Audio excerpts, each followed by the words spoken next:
تعال أعلمك 3 تطبيقات تقدر تنزلها على جوالك وتدخل منها فلوس وتربح منها وربح حقيقي، فخلك معي. شوف، هذه 10 ريال لك، نسبة عمولة 7%. إيش هذا التطبيق؟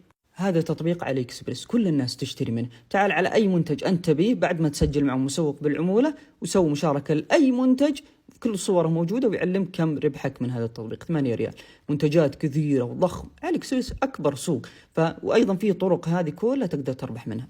التطبيق الثاني، شوف هذا وأنا أشرح الآن، 2 دولار تقريبا 8 ريال، بشكل بسيط جدا. كيف أربح منه؟ هذا اي هيرب، كل الناس تشتري منه، في منتجات الصيدليات، في شواهي، في كل الناس تشتري منه. تعال هنا وسجل معهم حساب بشكل بسيط جدا، وعندك 3 طرق تربح منها. أول شيء هذا الكود، أي واحد يشتري لك يخصم له 10% و10% لك. الشيء الثاني هو تقييمات المنتجات، أي منتج أنت تقيمه يعطيك 1 دولار اللي هو تقريبا 3 ريال المنتجات اللي تشتريها. التطبيق الثالث، شوف هذه إحصائياتي وهذه الأرباح، هذه الناس الكل هم اللي سجلوا من خلالي. هذا التطبيق تقدر تربح من خلال أمرين. أول شيء إنك تنسخ رابط التطبيق وتنشره. وشو هذا التطبيق؟ هذا تطبيق مستعمل، الناس كلها تعرفه، نفس حراج، تطبيق سعودي ممتاز جدا. تنسخ الرابط وتسوق، وأي واحد يسجل من خلالك تجيك عمولة.